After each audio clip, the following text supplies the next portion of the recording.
LSS അല്ലെ? എല്ലാവർക്കും ഇപ്പൊ LSS പറ്റി മാത്രമേ പറയാനുള്ളൂ. ഇപ്പൊ 4ാം ക്ലാസ് ആയി കഴിഞ്ഞാൽ LSS എഴുതുന്നില്ല അല്ലെ? LSS വലിയ ബുദ്ധിമുട്ടൊന്നുമില്ല. ഓക്കെ, നമുക്ക് അതിന്റെ LSS ഭാഗമാണ് നമ്മളിവിടെ ക്ലാസ് ആയിട്ട് എടുക്കാൻ പോകുന്നത്. എല്ലാ സബ്ജക്റ്റും എടുക്കുന്നുണ്ട്. നമ്മളിപ്പോ പഠിക്കാൻ പോണത് ഏതാ? EVS പരിസര പഠനത്തിന്റെ ഭാഗമാണ്. അതിൽ ആദ്യത്തെ യൂണിറ്റ് ചാപ്റ്റർ ആണ് പഠിക്കാൻ പോകുന്നത്, വയലും വനവും എന്നുള്ള ഭാഗം. നിങ്ങൾ എല്ലാവരും പഠിച്ചു കഴിഞ്ഞിട്ടുണ്ടാവല്ലോ. അതിൽ കുറച്ച് ചെറിയ ഇമ്പോർട്ടന്റ് ഭാഗങ്ങൾ പഠിച്ചു നമുക്ക് LSS സുഖമായിട്ട് നേടാം. ഓക്കെ, നമുക്ക് അതിലേക്ക് പോകാം. ഈ ചിത്രം നിങ്ങളൊന്ന് നോക്കിയേ. ഈ ചിത്രം നിങ്ങൾക്ക് ക്ലിയർ ആയിട്ട് കാണാനില്ലേ? എന്താ ചിത്രത്തിൽ കാണിച്ചേക്കുന്നത്? അടിയിൽ ഒരു കുളം ഉണ്ട് ഇല്ലേ? കുളത്തിൽ ആരൊക്കെ ഉണ്ട്? തവളയുണ്ട്, മീനുണ്ട്, പിന്നെ കുളത്തിന്റെ ഇറങ്ങാനായിട്ട് ഒരു ആമ വരുന്നുണ്ട്, പിന്നെ അതേ ഒരു മരത്ത് മാറിക്കുന്ന മരത്തിന്റെ പൊത്തിൽ അണ്ണാനുണ്ട്, കിളികളുണ്ട് അല്ലെ? ഇവരൊക്കെ കൂടി ഒരു പരസ്പരം ഇങ്ങനെ ആശ്രയിച്ചിട്ടാണ് ജീവിക്കുന്നത് അല്ലെ? കാണാല്ലേ നിങ്ങൾക്ക്? ഓക്കെ, ഇത് ക്ലിയർ ആയിട്ട് കാണാൻ നോക്കിയേ. കിളികളുണ്ട്, മീനുണ്ട്, തവളയുണ്ട്, ആമുണ്ട് അല്ലെ? ഇവരെല്ലാവരും കൂടി ഇങ്ങനെ ആശ്രയിച്ചിട്ടാണ് ഇവിടെ ജീവിക്കുന്നത്. ഈ കിളികൾ വെള്ളം കുടിക്കാൻ കുളത്തേക്ക് വരും. നമ്മളായാലും നമുക്ക് വെള്ളം കുടിക്കുമ്പോൾ കിണറല്ലെങ്കിൽ കുളം നമ്മൾ ആശ്രയിക്കില്ലേ? അതേപോലെ എല്ലാ ജീവികളും കുളത്തിൽ വരും. മീനാണെങ്കിൽ എപ്പോഴും വെള്ളത്തില. ഈ തവള ആമൊക്കെ വെള്ളത്തിലും കരയിലൊക്കെ ആയിട്ട് ഇങ്ങനെ ജീവിക്കുന്നുണ്ട് അല്ലെ? ഇതൊക്കെ നിങ്ങൾക്ക് അറിഞ്ഞൂടെ അല്ലെ? ഇങ്ങനെ ഈ ജീവികളെല്ലാവരും പരസ്പര ആശ്രയത്തോടു കൂടി ഇവരെല്ലാവരും ആശ്രയിച്ചിട്ടല്ലേ ജീവിക്കുന്നത്? വെള്ളത്തിനെ ആശ്രയിക്കുന്നു, കരയിനെ ആശ്രയിക്കുന്നു, അല്ലെങ്കിൽ ഈ ഒരു സെറ്റപ്പിനെ ആശ്രയിച്ചിട്ടാണ് അവർ ജീവിക്കുന്നത് അല്ലെ? അങ്ങനെ ജീവികളെല്ലാവരും കൂടി പരസ്പരം ആശ്രയിച്ച് ജീവിക്കുന്നതിനെ പറയണ ആ ഒരു ചുറ്റുപാടിനെ പറയണ പേരാണ് എന്ത്? ആവാസ വ്യവസ്ഥ. ഒരു പ്രത്യേക പ്രദേശത്തെ പരസ്പരം ആശ്രയിച്ച് ജീവിക്കുന്ന ജീവിയവും അജീവിയവും ഘടകങ്ങൾ ഉൾപ്പെട്ടതാണ് എന്ത്? ആവാസ വ്യവസ്ഥ. ക്ലിയർ ആയല്ലോ? അപ്പൊ നമുക്ക് അതായത് ഒന്നും കൂടി ശ്രദ്ധിച്ചോ. ഒരു പ്രത്യേക പ്രദേശം, നമ്മൾ പറഞ്ഞ കുളമാണെങ്കിൽ കുളം, അല്ലെങ്കിൽ കാടാണെങ്കിൽ കാട്, ആ പ്രദേശത്തെ പരസ്പരം എല്ലാ ജീവികളും ആശ്രയിച്ചിട്ടല്ലേ ജീവിക്കണേ? അങ്ങനെ ജീവിക്കുന്ന പരസ്പരം ആശ്രയിക്കുന്ന ജീവിയവും അജീവിയും ഘടകങ്ങൾ, ഈ വാക്കുകൾ ശ്രദ്ധിച്ചോട്ടാ. ജീവിയവും അജീവിയ ഘടകങ്ങൾ ഉൾപ്പെടുന്നതാണ് എന്ത്? ഒരു ആവാസ വ്യവസ്ഥ. അപ്പൊ മക്കളെ, നമ്മൾ ആവാസ വ്യവസ്ഥ എന്താന്ന് പഠിച്ചു അല്ലെ? ആവാസ വ്യവസ്ഥയില് എന്തൊക്കെയുണ്ട്? നമ്മളിപ്പോ ഒരു കുളമാണ് അതിന് ഉദാഹരണമായിട്ട് കണ്ടത് അല്ലെ? അപ്പൊ ഈ കുളത്തിൽ എന്തൊക്കെയാണ്? നിങ്ങളൊന്ന് നോക്കിയേ, എന്തൊക്കെയുണ്ട്? ജീവനുള്ള വസ്തുക്കളുണ്ട്, ജീവനില്ലാത്ത വസ്തുക്കളും ഉണ്ട്. ജീവനുള്ള വസ്തുക്കൾ ഏതൊക്കെയാ? തവളയുണ്ട്, മീനുണ്ട്, ആമയുണ്ട്, കൊക്കുണ്ട്. പക്ഷികൾ കണ്ടോ പറന്നു പോണത്? ജീവനുള്ള വസ്തുക്കളിൽ വേറൊരു സാധനം കൂടി ഇതിൽ കാണാനുണ്ട്. എന്താ? ചെടി അല്ലെ? നമുക്ക് ജീവനില്ലാത്ത വസ്തുക്കൾ എന്തൊക്കെയാ? ടീച്ചർ ഇപ്പൊ ഇങ്ങനെ നിൽക്കുന്നുണ്ട്. ടീച്ചർക്ക് ജീവൻ ഉണ്ടാവണമെങ്കിൽ എന്താ വേണ്ടത്? ശ്വസിക്കണ്ടേ? അതിന് എന്ത് വേണം? വായു വേണം ഇല്ലേ? അതുപോലെ തന്നെ ഈ ചെടികൾക്ക് വളരാൻ എന്ത് വേണം? മണ്ണ് വേണം ഇല്ലേ? അപ്പൊ എന്തൊക്കെയുണ്ട് ഇതില്? ജീവനുള്ളവയുണ്ട്, ജീവനില്ലാത്ത വസ്തുക്കളുണ്ട്. അപ്പൊ നമ്മൾ അതിനെ സയൻസിൽ എന്താണ് പറയുക? ഈ രണ്ട് വാക്കുകളെ ജീവീയ ഘടകവും അജീവീയ ഘടകവും എന്ന് പറയുന്നു. ജീവനുള്ളവയെ ജീവീയ ഘടകങ്ങളെന്നും ജീവനില്ലാത്തവയെ അജീവീയ ഘടകങ്ങൾ എന്ന് പറയുന്നു. വളരെ സിമ്പിൾ ആണ്. ചുരുക്കി പറഞ്ഞ എന്താ? ജീവനുള്ള സാധനങ്ങൾ എന്ത് പറയുന്നു? ജീവീയ ഘടകങ്ങൾ എന്നും ജീവനില്ലാത്തവയെ എന്ത് പറയുന്നു? അജീവീയ ഘടകങ്ങൾ എന്ന് പറയുന്നത്. ഇത്രേ ഉള്ളൂ. അതിന്റെ ഉദാഹരണം ടീച്ചർ പറഞ്ഞുതരാട്ടാ. ജീവനുള്ളവയെ ഏതൊക്കെയാണ്? നമ്മളിപ്പോ കുളം കണ്ടില്ലേ? കുളത്തിൽ എന്തൊക്കെ ഉണ്ടായിരുന്നു? മീൻ ഉണ്ടായിരുന്നു, ആമ ഉണ്ടായിരുന്നു, തവള ഉണ്ടായിരുന്നു ഇല്ലേ? അതൊക്കെ എന്തായാലും പെടും? ജീവീയ ഘടകങ്ങളിൽ പെടും. അജീവീയ ഘടകങ്ങൾ എന്തൊക്കെയാ? അജീവീയ ഘടകങ്ങള് വായു, മണ്ണ്, വെള്ളം, ഇതൊക്കെ അജീവീയ ഘടകങ്ങളിൽ പെടുന്നത്. ഇത്രേ ഉള്ളൂ കേട്ടോ. ജീവനുള്ളവയെ ജീവീയ ഘടകങ്ങളെന്നും ജീവനില്ലാത്തവയെ അജീവീയ ഘടകങ്ങളെന്നും പറയുന്നു. ജീവനുള്ളവ ഏതൊക്കെയാ? നമ്മൾ ഉദാഹരണം പറഞ്ഞത് മീനുണ്ട്, തവളയുണ്ട്, ആമയുണ്ട്, ചെടിയുണ്ട് അല്ലെ?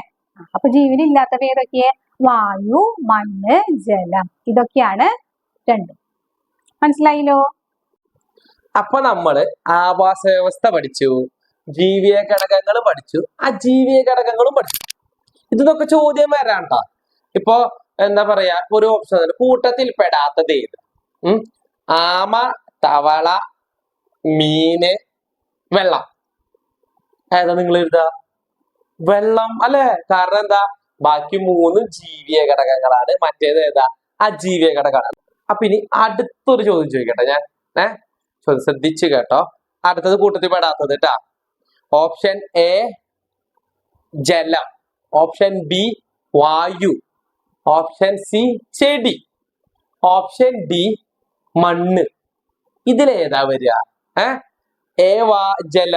ജലം അജീവീയ ഘടകമാണ്. വായു ബി അജീവീയ ഘടകമാണ്. ചെടി.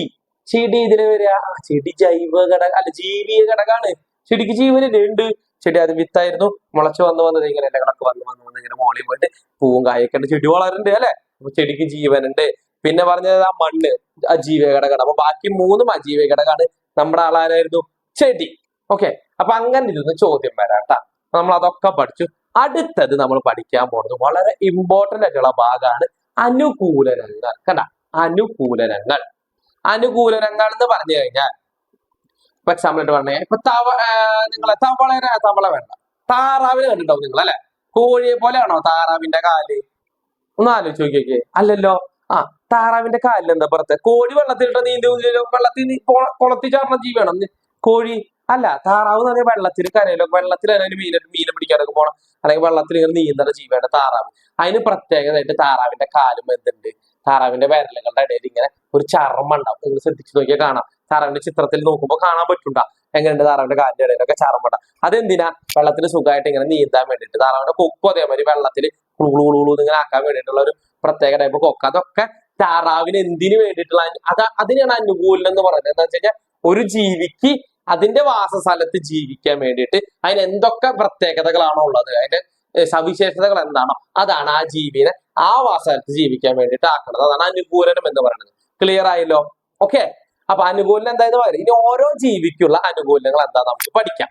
ആദ്യമായിട്ട് താറാവിന്റെ ആദ്യം പഠിക്കാം. താറാവിനെ ഞാൻ പറഞ്ഞു വെള്ളത്തിൽ ചർമ്മബന്ധിതമായ വിരലുകൾ താറാവിനുണ്ട്. അതാണ് ഞാൻ പറഞ്ഞ വിരലുകൾക്ക് എന്തുണ്ട്? ചർമ്മുണ്ട്. അപ്പൊ ഒരെണ്ണം കിട്ടി ചർമ്മബന്ധിതമായ വിരലുകൾ. പിന്നെ എന്താ ഉള്ളത്? അതിന്റെ തൂവലുകളിൽ എണ്ണമയം കൂടുതലായിരിക്കും. എണ്ണമയം എന്ന് പറഞ്ഞു കഴിഞ്ഞാൽ വെളിച്ചെണ്ണ, അതായത് എണ്ണ ഇങ്ങനെ തേച്ച് ഒരു വെള്ളം താറാവിന്റെ മേത്ത് ഒഴിച്ചു കഴിഞ്ഞാൽ നനയില്ല. താറാവ് കുളത്തിൽ നീന്തി വന്നാലും താറാവിന്റെ തൂവലുമ്പോ നനവുണ്ടാവില്ല. കാരണം എന്താ? അതിന്റെ എണ്ണമയുള്ള തൂവലുകളാണ്. പിന്നെ അതിനുള്ളത് വെള്ളത്തിൽ നിന്നും ഇര തേടാൻ കഴിയുന്ന കൊക്കുകൾ. കൊക്ക് ഇങ്ങനത്തെ ഷേപ്പാന്ന് പറഞ്ഞില്ലേ. ഈ മൂന്ന് താറാവിന്റെ അനുകൂലനങ്ങളാണ്. താറാവിന് അതിന്റെ വാസത, അതിന് ജീവിക്കാൻ വേണ്ടിയിട്ട് അതിന് എന്തൊക്കെ മാറ്റങ്ങളാണോ ഉള്ളത് അതാണ് താറാവിന്റെ അനുകൂലനങ്ങൾ. ക്ലിയർ ആയല്ലോ? ചർമ്മം, എണ്ണമെഴുക്കുള്ള തൂവലുകള്, വെള്ളത്തിൽ ഇര തേടാൻ പറ്റുന്ന കൊക്ക്, പിന്നെ എന്താ പറഞ്ഞേ, പിന്നെ ചർമ്മബന്ധിതമായ കാലുകൾ. ഇത് മൂന്നുമാണ് നമ്മുടെ താറാവിന്റെ പ്രത്യേകതകൾ. അടുത്തതാണ് നമ്മളത് പൊന്മാൻ വന്നു. പൊന്മാൻ, കിങ് ഫിഷർ കണ്ടിട്ടില്ലേ? വെള്ളത്തിൽ ഇങ്ങനെ വന്ന് മീനെ പിടിച്ച് ഓടുന്നത്. തന്നെ സാധനം, അതെ ചിത്രം കാണിച്ചത് പൊന്മാൻ ഇരിക്കുന്നത്. ഈ പൊന്മാന്റെ പ്രത്യേകത എന്താ? പൊന്മാൻ എന്ത് വേണം? ആദ്യം തന്നെ വെള്ളത്തിൽ വന്നിട്ട് ഇങ്ങനെ മുങ്ങി മീനെ പിടിച്ചിട്ട് പോകണം. അപ്പൊ പൊന്മാന്റെ, അതായത് മീനെ പിടിച്ചു കഴിഞ്ഞാൽ ചിറക് നനഞ്ഞു കഴിഞ്ഞാൽ പറക്കാൻ പറ്റില്ല, പിന്നെ വെള്ളത്തിൽ കിടക്കില്ലേ? വെള്ളത്തിൽ എങ്ങനെ കിടക്കാൻ പറ്റില്ല. അപ്പൊ പിന്നെ മുതലും അല്ലെങ്കിൽ എന്തെങ്കിലും വന്ന് പൊന്മാൻ ചത്തുപോകും. അപ്പൊ പൊന്മാൻ ആദ്യം വേണ്ടത് എന്താ?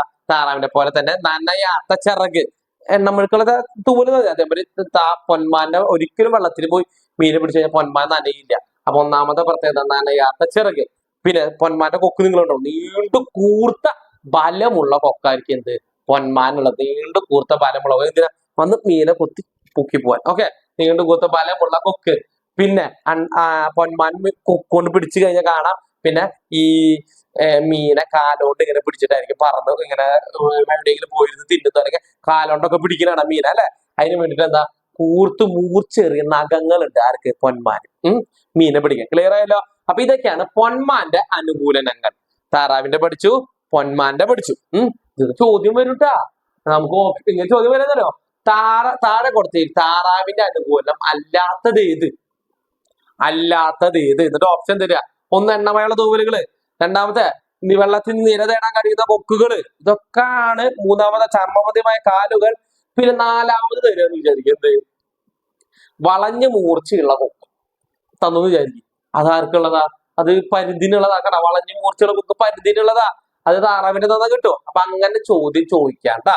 ചോദ്യങ്ങൾ പിന്നെ പറയാം, എന്നാലും പറഞ്ഞു എന്നല്ലോ. അടുത്തത് നമ്മൾ പഠിക്കാൻ പോകുന്നത് മൂന്നാമത്തെ ഞണ്ട്. ഞണ്ടിനെ കണ്ടിട്ടില്ല നിങ്ങൾ? ക്രാബിന്റെ പ്രത്യേകത, അതായത് 10 കാലുണ്ട് ഞണ്ടിന്. ഞണ്ട് എങ്ങനെ സഞ്ചരിക്കുക? അങ്ങോട്ടും ഇങ്ങോട്ടും സഞ്ചരിക്കുക. നേരെ നമ്മളെ മുന്നോട്ട് നടക്കാൻ പറ്റില്ല. ഞണ്ടിന് ഇങ്ങനെ പോകാനാ ഞണ്ടിന് പറ്റുള്ളൂ. അപ്പൊ ഞണ്ടിന്റെ പ്രത്യേകതകൾ പഠിക്കാം. അനുകൂലനങ്ങൾ കേട്ടോ. ഞണ്ടിന്റെ അനുകൂലമാണ് പറയുന്നത്. ആദ്യത്തെ, ശരീരത്തിന്റെ അവയവങ്ങളെ സംരക്ഷിക്കുന്നതിനായിട്ട് അതിനെന്തുണ്ട്? ശക്തിയായിട്ടുള്ള ഒരു പുറന്തോടുണ്ട് ഞണ്ടിന്. കണ്ടിട്ട് നിങ്ങള്? ആമയുടെ പോലെ ഞണ്ടിന് എന്തുണ്ട്? പുറത്തൊരു തോടുണ്ട്. അപ്പൊ അതാണ് ഞണ്ടിന്റെ ആദ്യത്തെ പ്രത്യേകത, കട്ടിയായ പുറന്തോട്. രണ്ടാമത്തെ, ഞണ്ടിന്റെ കണ്ണ് നിങ്ങൾ ശ്രദ്ധിച്ചു നോക്കിയാൽ കാണാൻ പറ്റും. ഞണ്ടിന്റെ കണ്ണ് ഞണ്ടിന്റെ കണ്ണെന്ന് പറഞ്ഞാൽ നമ്മളിപ്പോ ഇങ്ങനത്തെ സാധാരണ കണ്ണല്ല. ഞണ്ടിന്റെ കണ്ണ് പുറത്തേക്ക് ഇങ്ങനെ തള്ളിയിട്ടാ നിക്കാം. ഇങ്ങനെ പുറത്തേക്ക് ഇങ്ങനെ തള്ളി നിൽക്കുമ്പോ എന്താ പ്രത്യേകത വെച്ച് കഴിഞ്ഞാൽ ഞണ്ടിന് ബാക്ക് കൂടെ ഞണ്ടിനെ പിടിക്കാൻ പോയി കഴിഞ്ഞാൽ നിങ്ങൾക്ക് അറിയണ്ട. ഞണ്ടിനെ നിങ്ങൾ പിടിക്കാൻ നോക്കിയിട്ടുണ്ടാ? ഞണ്ടിനെ ബുദ്ധിമുട്ട പിടിക്കാൻ. ഞണ്ട് നമ്മള് പിന്നെ കൂടെ നമ്മൾ പോയാലും ഞണ്ട് അറിയും. കാരണം എന്താ? ഞണ്ടിന്റെ പുറത്തേക്ക് തള്ളി നിൽക്കുന്ന കണ്ണോളാ നമ്മൾ പിന്നെ കൂടെ വരുന്നത്. കാരണം നമുക്ക് തിരിഞ്ഞു നോക്കണം. ഞണ്ടിന് തിരിഞ്ഞു നോക്കുന്നുണ്ട്. ഞണ്ട് ഇങ്ങനെ ഇരുന്നാലും പിന്നിലത്തെയും മുന്നിലത്തെയും ഞണ്ടിന് കാണാൻ പറ്റും. കാരണം എന്താ? പുറത്തേക്ക് തള്ളി നിൽക്കുന്ന കണ്ണുകൾ. ഇപ്പൊ രണ്ടാമത്തെ ഞണ്ടിന്റെ അനുകൂലം കിട്ടിയ പുറത്തേക്ക് തള്ളി നിൽക്കുന്ന കണ്ണുകൾ. ഇത് രണ്ടാണ് ഇത് നമ്മുടെ ഞണ്ടിന്റെ പ്രത്യേകതകൾ. പറഞ്ഞ അനുകൂലനങ്ങൾ എന്തൊക്കെയാ പറഞ്ഞ? കട്ടിയുള്ള പുറന്തോട്, പിന്നെയുള്ളത് പുറത്തേക്ക് തള്ളി നിൽക്കുന്ന കണ്ണുകൾ. ക്ലിയർ ആയല്ലോ? ഓക്കെ. ഇനി അടുത്ത് നമുക്ക് പരുന്തിനെ കുറിച്ച് പഠിക്കാം. പരുന്തിനെ ആറേമന എല്ലാവർക്കും അറിയാം. അത്രയും നല്ല ഐസൈറ്റ് ആണ്. കണ്ണിന്റെ കാഴ്ച അത്ര അടിപൊളിയാണ് പരുന്ത്. നമുക്ക് എല്ലാവർക്കും ഭയങ്കര ഇഷ്ടമുള്ള ഒരു ജീവിയാണ് പരുന്ത്. പരുന്തിന്റെ ഏറ്റവും വലിയ പ്രത്യേകത, പരുന്ത് തന്നെ ഇരപിടിയനാണ് കിളികളിലട്ടാ. മെയിൻ ഇരപടിയാണ് പരുന്തിന്. അതേപോലെ തന്നെ നല്ല വളഞ്ഞ് മൂർച്ചയുള്ള കൊക്ക്. നിങ്ങൾ കണ്ടിട്ടുണ്ടോ? ഇങ്ങനെ വളഞ്ഞ് ഇങ്ങനെ മൂർച്ചയുള്ള കൊക്കാണ് പരുന്തിന്റെ ഏറ്റവും വലിയ പ്രത്യേകത. പരുന്തിനാണെന്നുള്ളോട്ടാ. പിന്നെയുള്ളത് ഈ പരുന്ത് കണ്ടിട്ടില്ല നിങ്ങൾ? വെള്ളത്തിൽ കൂടെ മുകളിൽ കൂടെ ഒന്ന് റാഞ്ചി കൊണ്ടുപോകും. നമ്മുടെ വീട്ടിലെ കോഴിക്കുട്ടിയിലൊക്കെ പരുന്ത് പറന്നു വന്ന് പിടിച്ചിങ്ങനെ ഇങ്ങനെ പറന്നു വന്ന് കാലുകൊണ്ട് പിടിച്ച് ഇങ്ങനെ പറന്നാ പോകും. അതിനു വേണ്ടിട്ട് എന്തുണ്ട്? ഇതേ കോർത്ത് പിടിക്കുന്ന നല്ല മൂർച്ചയേറിയ നഖങ്ങൾ ഉണ്ട് ആർക്ക്? പരുന്തിന്. അപ്പൊ ഇതാണ് പരുന്തിന്റെ അനുകൂലനങ്ങൾ. അപ്പൊ ഈ പറഞ്ഞ വളഞ്ഞ് വളഞ്ഞ് മൂർച്ചയുള്ള കൊക്കുകളും അതേമാതിരി ഇതേ കോർത്ത് പിടിക്കുന്ന മൂർച്ചയേറിയ വളഞ്ഞ നഖങ്ങളുമാണ് ആര്? പരുന്തിന്റെ പ്രത്യേകതകൾ. ഓക്കെ, ക്ലിയർ ആയല്ലോ? അടുത്തത് മുതല. മുതല അറിയില്ല എല്ലാവർക്കും? ക്രോക്കഡൈൽ. മുതലയ്ക്ക് എന്താ പ്രത്യേകത? ആ മുതലയുടെ ഏറ്റവും പ്രത്യേകത മുതലയുടെ ആകൃതി തന്നെ. നിങ്ങൾ കണ്ടിട്ടില്ല? മുതലയുടെ ഒരു വഞ്ചിയുടെ ഷേപ്പ്, അല്ലെങ്കിൽ എങ്ങനെ പറയുന്നത്? നിങ്ങൾ കണ്ടില്ലേ മുതല ഇങ്ങനെ പോണത്? ഇങ്ങനെ ഒരു വാലക്കുള്ള ഒരു ഷേപ്പ് അല്ലെ? അതാണ് ജലസഞ്ചാരത്തിന് അനുയോജ്യമായ ആകൃതി. വഞ്ചി എന്താ നിങ്ങൾ ആലോചിക്കുന്നത്? ഇങ്ങനെ ഒരു ഷേപ്പ് ആവാൻ കാരണം ഒന്ന് ആലോചിച്ച് നോക്കിയിട്ടുണ്ടാ? ഇങ്ങനെ ചതുരപ്പെട്ടി അത് വിചാരിക്കും. വഞ്ചി വെള്ളത്തിൽ അത്ര സ്പീഡിൽ പോവില്ല. ഇങ്ങനെ കൂർത്തൊരു ഷേപ്പ് വന്നിട്ട് മീനിന്റെ ഒക്കെ ഷേപ്പ് കണ്ടല്ലേ നിങ്ങള്?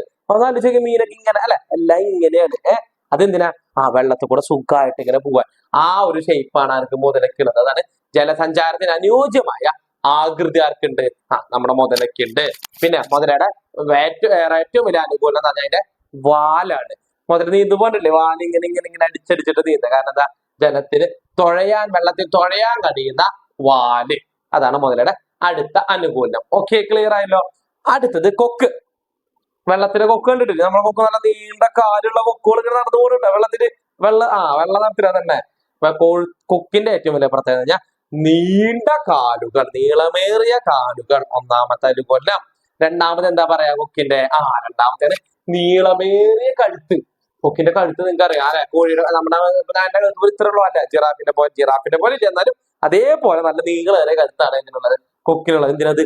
നല്ല അകലെന്ന് ഇങ്ങനെ കാലോട്ട് ഇങ്ങനെ വെള്ളത്തിൽ കൊത്തിപ്പിടിച്ച് തിന്നാൻ മീനെ കൊത്തുന്നുണ്ട്. അതേമാതിരി തന്നെ അതിന്റെ നീണ്ട കൂർത്ത കൊക്കാർക്കുണ്ട്, കൊക്കിനുണ്ട്. ക്ലിയർ ആയല്ലോ? അപ്പൊ ഇത് മൂന്നുമാണ് കൊക്കിന്റെ പ്രത്യേകത. നീളമേറിയ കാലുകൾ, നീണ്ട കഴുത്ത്, അതേപോലെ തന്നെ കൂർത്ത മൂർച്ചയുള്ള കൊക്ക്. കൊക്ക് നഞ്ഞിട്ടാ. ഇതാണ് കൊക്കിന്റെ പ്രത്യേകത. അടുത്തതാണ് നമുക്കുള്ളത് അണ്ണാൻ. അണ്ണാൻ കണ്ടില്ലേ? മരത്തിൽ ചിരിച്ചിൽ നടക്കുന്നത്. അണ്ണാന്റെ ഏറ്റവും വലിയ പ്രത്യേകത നമുക്കറിയാം. ഒറ്റ സെക്കൻഡ് മരം കയറി പോകണം, നമുക്ക് പേടിയാവും അല്ലെ? അതേപോലെ മൂർച്ചേറിയ നഖങ്ങളാണ് അണ്ണാന്റെ അനുകൂലം. മൂർച്ചേറിയ നഖം എന്തിനാ? മരത്തമ്മ പിടിച്ച് ഇങ്ങനെ കയറാൻ വേണ്ടി അണ്ണാൻ എന്തുണ്ട്? നല്ല മൂർച്ചേറിയ നഖങ്ങളുണ്ട്. അതാണ് അണ്ണാന്റെ ഒന്നാമത്തെ അനുകൂലം. മൂർച്ചേറിയ നഖങ്ങൾ മരങ്ങളിൽ പിടിച്ചു കയറാൻ സഹായിക്കുന്നു. മൂർച്ചേറിയ നഖങ്ങൾ. പിന്നെയുള്ളത് എന്താ?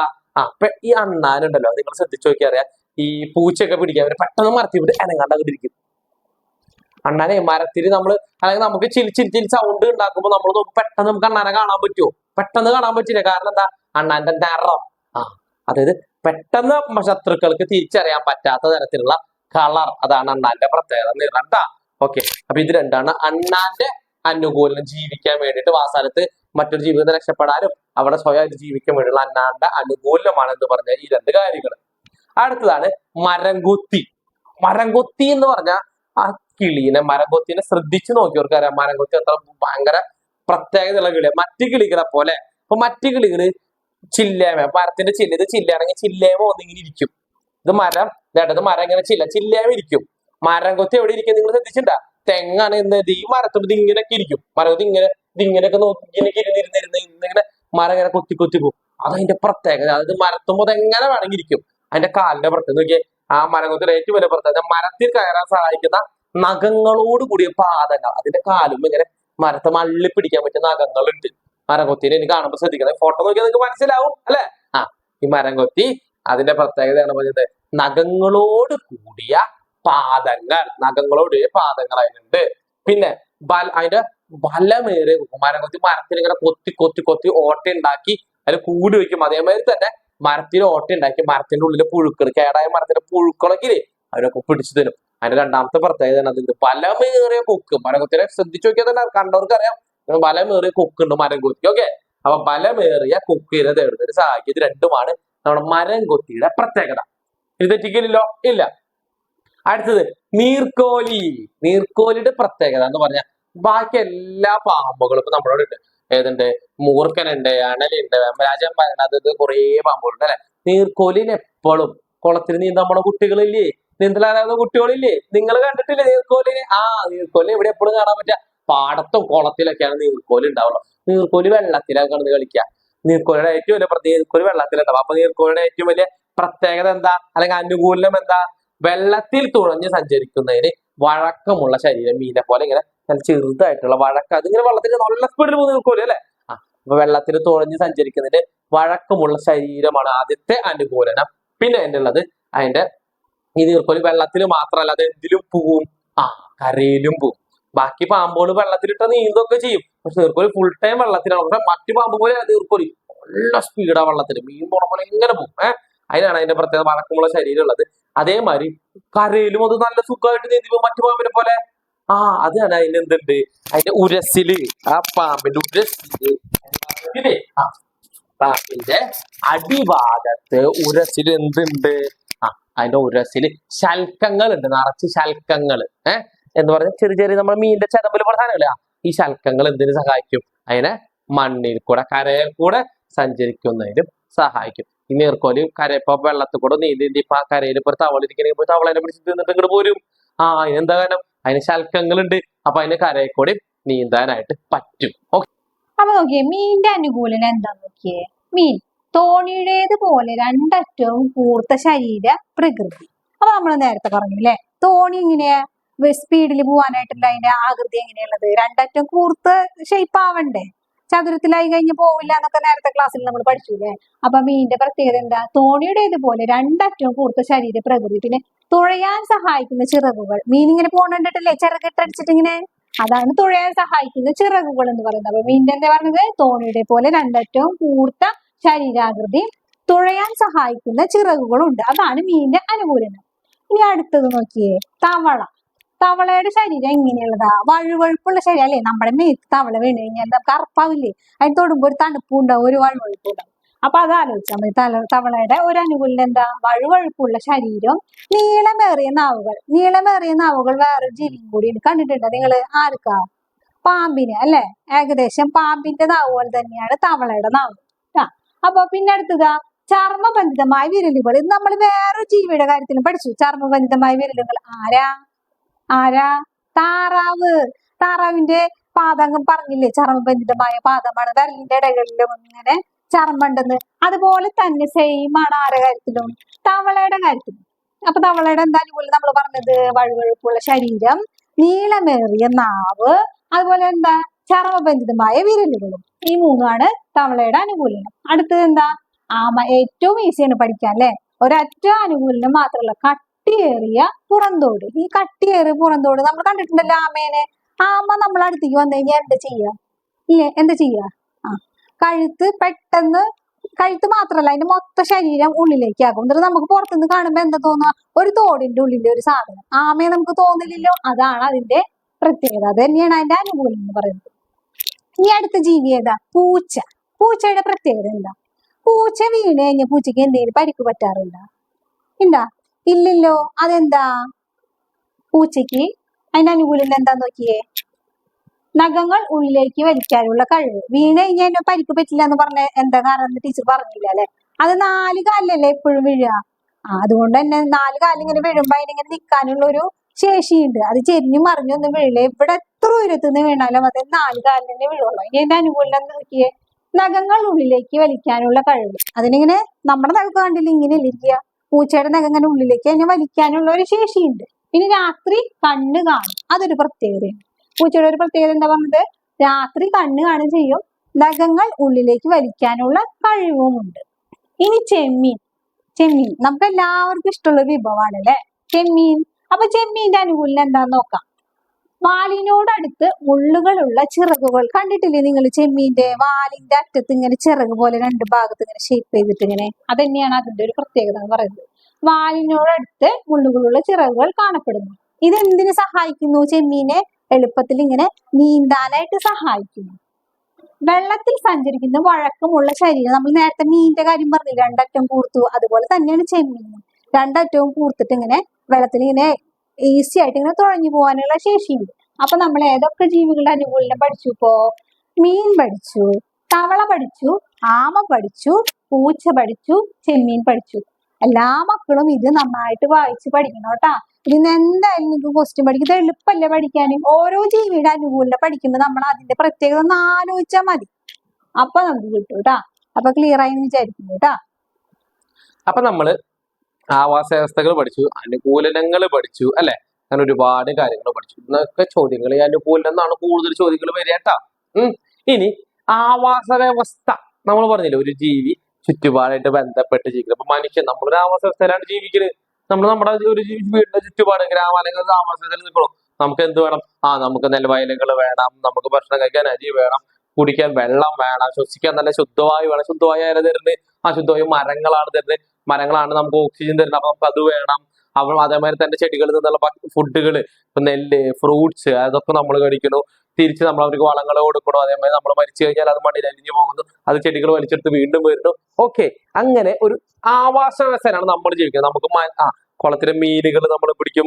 നമ്മുടെ കാര്യം മാത്രമല്ല, അമ്മരും അതേമാതിരി തന്നെ മത്സ്യങ്ങളും ജീവികളും ഒക്കെ അതേമാതിരി ആവാസ. അപ്പൊ ആവാസ വ്യവസ്ഥ സംരക്ഷിക്കേണ്ട ആവശ്യകത വളരെ വലിയ കാര്യമാണ്. ഒരു ആവാസ വ്യവസ്ഥ നശിക്കാതെ നമ്മളും അത് ജീവികളൊക്കെ നശിച്ചു പോകും. ഒരു കുളം നമ്മൾ നികത്തിന്ന് വിചാരിക്കും. ഒരു കുളം ഞാൻ മണ്ണിട്ട് അങ്ങോട്ട് മൂടി, എന്താ ഉണ്ടാവുക? ആ കുളത്തിലെ മീനൊക്കെ ചത്തുപോയി. അത്രേ ഉള്ളോ? അല്ല, കുളമായി ബന്ധപ്പെട്ട തവളകൾ മരിച്ചു. ഇനി ഈ കുളത്തിലെ വെള്ളത്തെ ആശ്രയിച്ചിട്ട് കുറെ ചെടികൾ വളർന്നു വന്നിട്ടുണ്ടാവും. ആ ചെടികളൊക്കെ ചത്തുപോയി, മരിച്ചുപോയി, വെള്ളം കിട്ടാണ്ട് പോയി. അതേമാതിരി എന്തുണ്ടാവും? ഈ ചെടികളിൽ കുറെ കിളികൾ ഉണ്ടാവും കൂട് വെച്ചിട്ട്, അല്ലെങ്കിൽ ആ ചെടിയുടെ പഴങ്ങൾ കഴിച്ചിരുന്ന കുറെ കിളികൾ, അല്ലെങ്കിൽ അതിന് കുറെ കുഞ്ഞു കുഞ്ഞു പ്രാണികൾ, ജീവികൾ കുറെ ഇല്ലേ, ഇതൊക്കെ നശിക്കും. അങ്ങനെ ഒരു ആവാസ വ്യവസ്ഥ നശിക്കാന്ന് അവിടുത്തെ കുറെ ജീവജാലങ്ങളെ എഫക്ട് ചെയ്യുക. അല്ലെങ്കിൽ ഇപ്പൊ ഞാൻ ഡെയിലി പോയി കുളിക്കണം, അല്ലെങ്കിൽ അലക്കിയിരുന്നൊരു, അലക്കാൻ പാടില്ല എന്നാലും നമ്മൾ കുളിച്ചിരുന്ന ഒരു കുളമായിരുന്നു, എന്നെ ഞാൻ ഉപയോഗിച്ചിരുന്ന കുളമായിരുന്നു. അതൊന്നും വന്നിട്ട് കൂടി എനിക്കും പ്രശ്നം, എനിക്ക് വെള്ളമില്ല അല്ലെ. ഓക്കെ, അപ്പൊ മനസ്സിലായല്ലോ നിങ്ങൾ? ആവാസ വ്യവസ്ഥ നശിപ്പിക്കാൻ അത് കുറെ പ്രശ്നങ്ങൾ ഉണ്ടാക്കുന്നുണ്ട്. നമുക്ക് അധികം ഒന്നും പറയണം. അപ്പൊ നമുക്കറിയാം, ഇതേപോലെ ഒരു ചിത്രം നോക്കി നിങ്ങൾ, ഇത് വയൽ മണ്ണിട്ട് നികത്തണു, വേസ്റ്റ് കൊണ്ടിടണു, ഇത് കുന്നിടിച്ച് നശിപ്പിക്കണു, ഇവിടെ കുന്ന് നശിപ്പിക്കണു. അപ്പൊ എന്തുണ്ടാവും? കുന്നിടിച്ച് നശിപ്പിക്കണം. കുന്നിട്ട് നശിപ്പിക്കുന്ന കാര്യങ്ങളൊന്നും ഞാൻ പറയണ്ട, പാറ പൊട്ടിക്കുന്ന കാര്യങ്ങളൊക്കെ അല്ലെ. ഇപ്പൊ നമുക്കുണ്ടായ എന്താ വയനാട്ടിലെ മുണ്ടക്കായത്ത് വെള്ളപ്പൊക്കം, ഇപ്പൊ എന്താണ്ടായേ? മണ്ണിടിച്ചിലുണ്ടായി. ഇതൊക്കെ എന്താ കാരണം? നമ്മൾ ഓരോന്ന് പ്രകൃതി നശിപ്പിച്ചുണ്ടാക്കുമ്പോ അതിന് ഫലങ്ങളായിട്ട് അവിടെ മണ്ണിടിച്ചിലുണ്ടാകണു. പിന്നെ എന്തുണ്ടാവും? പ്രളയം ഉണ്ടാകുന്നു. അതേമാതിരി വരൾച്ച, അങ്ങനെ ഒരുപാട് പ്രശ്നങ്ങൾ നമ്മൾ ഈ ആവാസ നശിപ്പിക്കുമ്പോൾ ഉണ്ടാകും. വയല് നികത്തോ, ഒരു വയല് നികത്താണെങ്കിൽ എന്താ, നമുക്ക് ഭക്ഷണം കിട്ടില്ല. അതേമാതിരി കുറെ ജീവജാലങ്ങൾ അത് എഫക്ട് ചെയ്യും. വെള്ളപ്പൊക്കം, അങ്ങനെ ഒരുപാട് പ്രശ്നങ്ങൾ ഉണ്ടാവും. അങ്ങനെ ഒരു ആവാസത്തെ നശിപ്പിക്കാന്ന് പറഞ്ഞാൽ അത് മൊത്തത്തില് എല്ലാത്തിനും ബാധിക്കുന്ന ഒരു കാര്യമാണ്. നമ്മൾ അതൊന്നും ചെയ്യരുത്. അല്ലെങ്കിൽ അതിനെതിരായിട്ട് നമ്മൾ ചിലപ്പോൾ അങ്ങനെ ചോദ്യങ്ങളൊക്കെ വരാം. ഒരു ആവാസ വ്യവസ്ഥ നശിപ്പിക്കുന്നതുകൊണ്ട് എന്തൊക്കെ പ്രശ്നങ്ങൾ ഉണ്ടാകാം. അപ്പൊ നമ്മൾ നമ്മുടേതായിട്ടുള്ള ഭാഷയിൽ അത് ചിലപ്പോൾ 2 മാർക്കിലൊക്കെ ചോദിക്കുകയാണെങ്കിൽ അങ്ങനത്തെ ചോദ്യങ്ങൾ നിങ്ങൾ പ്രതീക്ഷിക്കണം. ഡിസ്ക്രിപ്റ്റീവ് കേട്ടാ. അപ്പൊ അത് നിങ്ങൾ എഴുതണം. മെയിൻ ആയിട്ട് നമ്മുടെ ഈ ചാപ്റ്ററിൽ വരുന്നത് എന്താ? അനുകൂലനം തന്നെ വരിക. അനുകൂലനം, ഒരു ജീവിയുടെ അനുകൂലനങ്ങൾ. ഒരു ഭാഗം ഒരു ക്വസ്റ്റ്യൻ മുമ്പ് ചോദിച്ചിരുന്നത് എന്താ? തവള ശ്വസിക്കാൻ ഉപയോഗിക്കുന്ന അവയവം ഏത്? വെള്ളത്തിൽ. തവള വെള്ളത്തിൽ ഏതോടെ ശ്വസിക്കുക? തൊക്കുകൊണ്ടാണ് ശ്വസിക്കുക. തൊല്ലി മനസ്സിലായ? തവള ശ്വസിക്കാൻ ഉപയോഗിക്കുന്നത് തൊക്കുകൊണ്ടാണ്. വെള്ളത്തിൽ തൊക്കുകൊണ്ടും കരയിൽ അത് സാധാരണമാതിരി ബ്രീത്ത് ചെയ്തിട്ടാണ് തവള ശ്വസിക്കുക. ഇങ്ങനെ ഒരുപാട് ജീവികൾക്ക് പ്രത്യേകത കുറെയൊക്കെ നമ്മുടെ അറിവുകൾ ഉണ്ട്. ഓക്കെ, അപ്പൊ ഈ ചാപ്റ്റർ ഏകദേശം ഇവിടെ വെച്ച് കഴിയാണ്. ഞാൻ സൗജി ടീച്ചറാണ് എടുത്തത്. അത് ഞങ്ങൾ ഇനി ഇതിന്റെ ഭാഗമായിട്ട് എന്തുണ്ടാവും, കുറച്ച് പ്രീവിയസ് ചോദ്യങ്ങളൊക്കെ ഇതിൽ ഇടാം. ഒരു പറ്റാണെങ്കിൽ ഒരു ഭാഗം കൂടി നമുക്ക് എടുത്തിട്ട് ചോദ്യങ്ങളൊന്ന് ഡിസ്കസ് ചെയ്യാം. ഓക്കെ, അപ്പൊ എല്ലാവർക്കും താങ്ക് യു.